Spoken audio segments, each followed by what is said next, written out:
For $30,000, you can go to the racetrack on something like this. For about $12,000, it's more like this.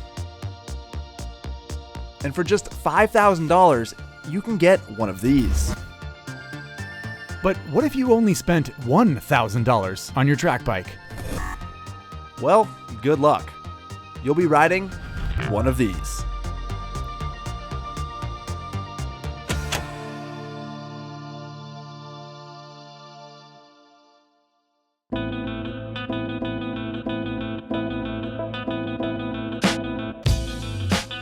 This is a 2009 Kawasaki Versys 650. And this is a 2015 Honda CBR300R. Normally, we are spoiled rotten. It's our job to ride brand new motorcycles, and those bikes are often very expensive and very fast. But what does the other end of the spectrum look like? More to the point, how bad an idea is it exactly to go to a track day on a motorcycle that costs about as much as one of these? If you're anything like our producer, then the idea of us wobbling around a racetrack on clapped out $1,000 motorcycles sounds pretty entertaining. First things first though, let's take a minute to appreciate these glorious machines in their natural habitat.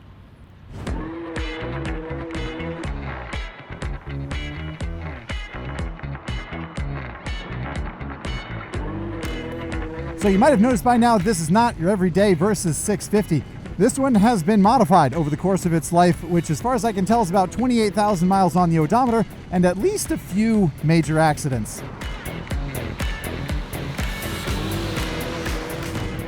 Underneath this Battletoad's battered armor is a 649cc parallel twin.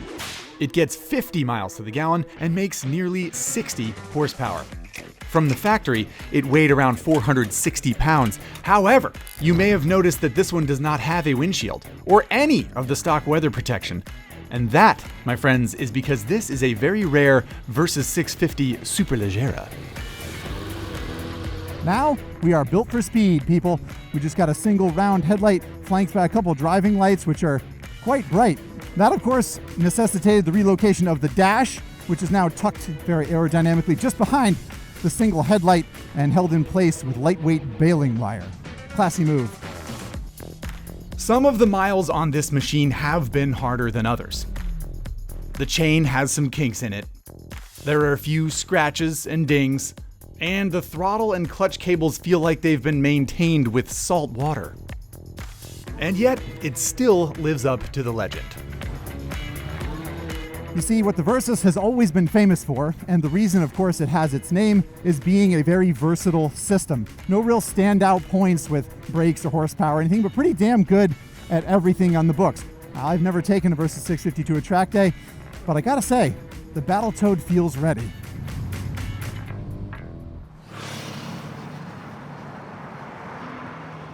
On the other hand, I've turned hundreds of laps on Honda's little CBRs.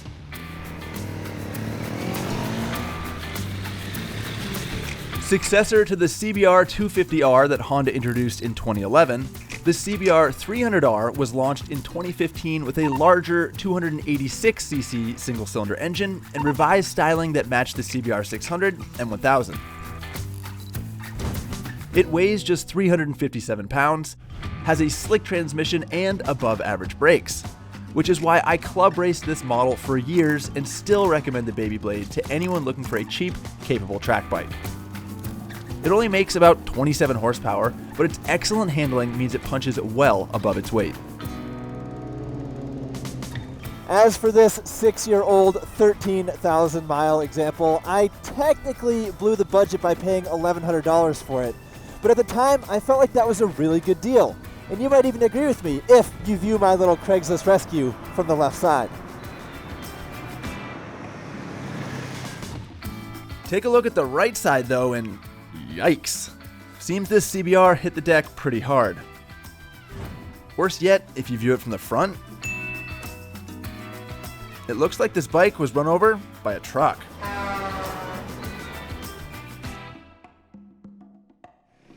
$1,100 for a bike with a twisted frame doesn't seem like such a good deal now. And I'm not so confident about that awesome CBR handling I'm so fond of. But other than wheels that are a few inches out of alignment, steering that's as lopsided as the bike looks, and a clutch cable that is perilously close to the end of its adjustment range, this CBR actually works pretty well. The only other thing I'm concerned about is a crankshaft recall that affected a few thousand 2015 CBRs. I haven't checked the VIN to see if this is one of them, and frankly at this point, I don't want to know. Despite their drawbacks, our $1,000 bikes are halfway decent on the street. It might be a different story at speed. This is Sonoma Raceway. It's just north of San Francisco. They built it in 1968, and it happens to be one of our favorite racetracks in the entire world. And like a lot of tracks, they occasionally open to the public. You can pay a small fee, you get to come out here and rip around with like-minded riders. We say like-minded riders. It does seem like just from looking around the paddock, the other people here might have spent a little bit more than we did on our bikes. As it should be. Why, is this a bad idea? Probably. Before anyone is allowed on track, bikes have to pass technical inspection to ensure they are functional and safe. I'm gonna have to keep my handlebars turned and kind of move around my bike briskly to keep them from noticing that my front end is bent. Ari's gonna have to approach tech by weaving. Exactly, yeah. I can never let him see the bike from head on. I don't think anyone's gonna have any questions about my bike after these sweet graphics I put on it.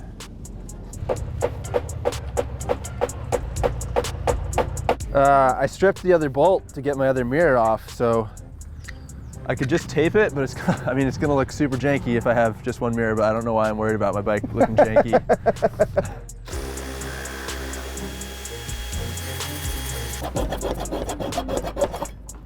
For the record, this is not how track prep usually goes. Okay. Technical inspection. So when I go up to tech, I gotta kind of do this. Exactly. Do, one of do these, the weave. Yeah, no, do the I'm weave. just like looking at the scenery, like no. Yeah, stop. I'll do it with you for solidarity if you want. I'm getting nervous. What's your biggest concern? Like, what do you think if they told you like no? Looking like a toolbox that's not ready. I'm worried, obviously, about my front end, but also the muffler being loose, just because the bracket's kind of torched. Here's the technique. Nice. So casual, you know. There's like, I'm acutely aware of the cultural aspect of this where when you roll up to tech, everyone's always eyeballing everyone else's bikes. It's like, oh, no, okay. All right, all right. Check the brakes. Yep. Okay. Gauges are gonna stay. Yeah, that's pretty high spec wire that's holding it in place. I wouldn't worry about that. Okay.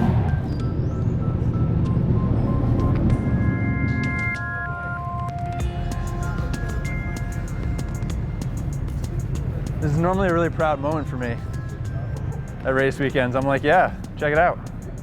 Not this time. There's a bolt there. Am I missing a bolt? Well, I would just put a zip tie down to one. I'll just take that off because I'm not going to be carrying any passengers today. Okay. It's the green for go. All right. Go fast. I'll do my best. Thank you. Woohoo! First victory of the day. Actually, only victory of the day. Yeah, only victory of the day. I don't know. You're counting your chickens before they hatch, my friend.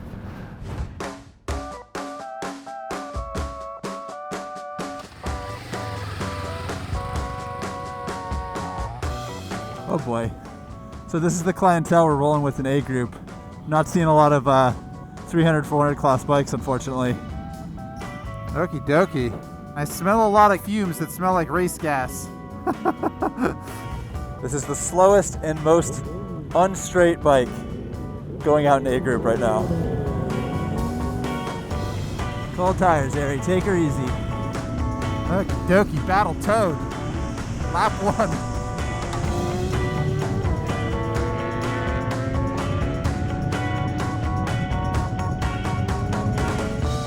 Throttle is at wide open, Ari is at full top, CBR is barely accelerating into a headwind.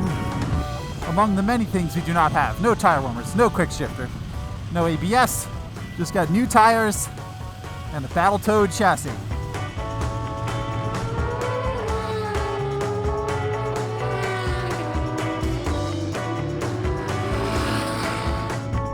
Oh Oh yeah, the bike's wallowing. That's not good. My bike's not bent the way Ari's is, but my handlebar is askew. So as I'm going along straight, my left hand is ahead of my right hand, which is messing with my head a little bit. Our first stint out was more frightening than fun due to a total lack of confidence in our machines. We tiptoed around the track, got past a lot, Oh boy. and basically spent the session wondering if we'd made a big mistake. Brakes, brakes, brakes, brakes, brakes, brakes, brakes. Oh, Battletoad, slow down. Whew. Oh boy, okay. Battletoad's first session, we're going here, he's shaking his head. That was pretty sketchy. That was a definite warm-up session. Yeah. Certainly took it easy, very cautious. I like to think that I can lean on the tires a little more and maybe bank the bike over a little more, but definitely we made it through the first session safely, which I had my concerns about. Yep, that's no picnic. We agreed there was room for improvement and some pretty obvious problems that needed to be fixed on both bikes. For starters, one of the Battletoad's grips was falling off. Not a factory feature from Kawasaki. I, of course, had much bigger problems. Like a motorcycle that turned left easier than it did right. We double-checked the company insurance policy on crashing motorcycles, and then I cinched my grip-on with safety wire. You know, for safety. There was nothing to be done for the CBR, so I just checked my tire pressure and hoped I would get used to the crooked handling. Session 2 would have to go better.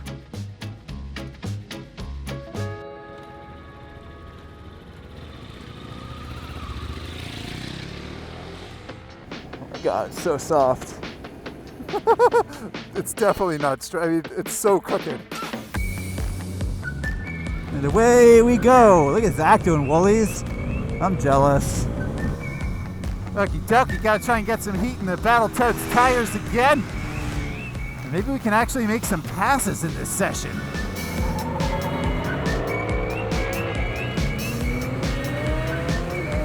There we go. Battletoad's first victim. Woo-hoo-hoo-hoo! Yeah! Trying to hunt this guy down. Outside pass.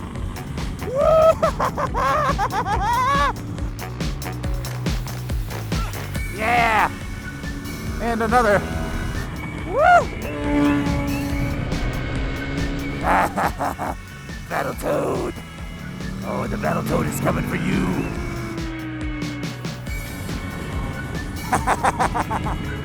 That's why you don't need an R6, kids. Come to me, larger motorcycles. Let me inhale you. Beautiful racetrack, beautiful corners, dry pavement, and an $800 motorcycle with $173 worth of tires on it.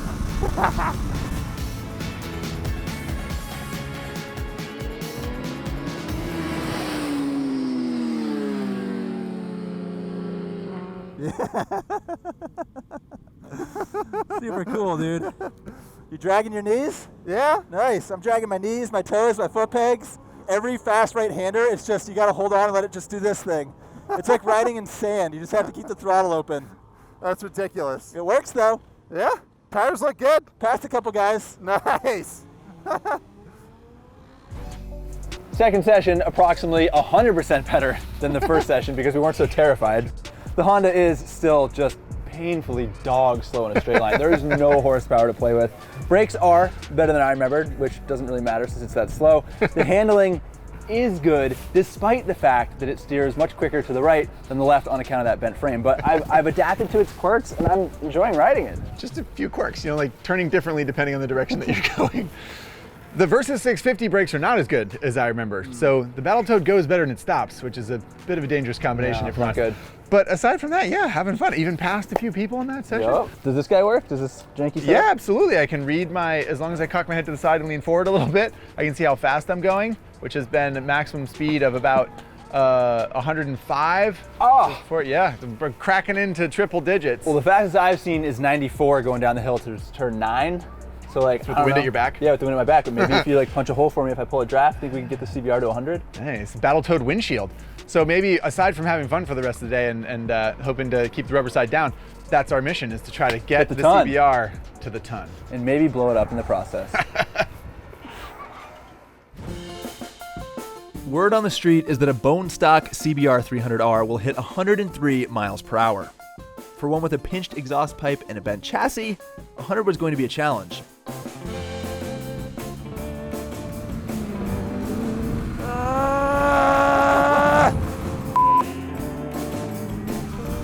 Not quite working. Almost.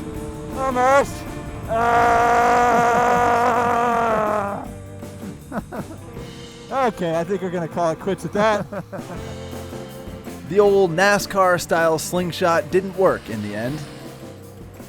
Then again, the CBR engine didn't explode, so I'll take that as a win. With the sun on its way down, we decided to spend the rest of the day chasing shadows on our bargain bin heroes.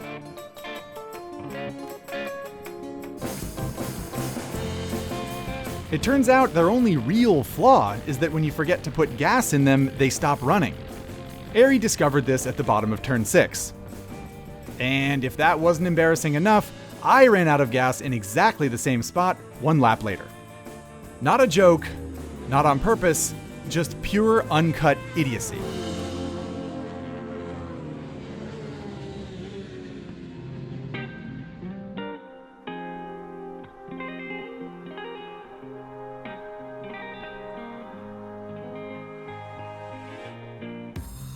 If you only spend $1,000 on your track bike, odds are you're going to end up with something ravaged that may or may not have been run over by a truck. The CBR was mostly functional, but goes to show what can happen if you scrape too close to the bottom of the Craigslist barrel. The Versys, on the other hand, looks like it fell out of the barrel. Thankfully, it worked better than anyone might have guessed. It probably wouldn't hurt to spend a little more on a machine you're trusting with your life. But if you think you need a fast, shiny new motorcycle to have a great time at a track day, or just to become a better rider, well, we think you're wrong.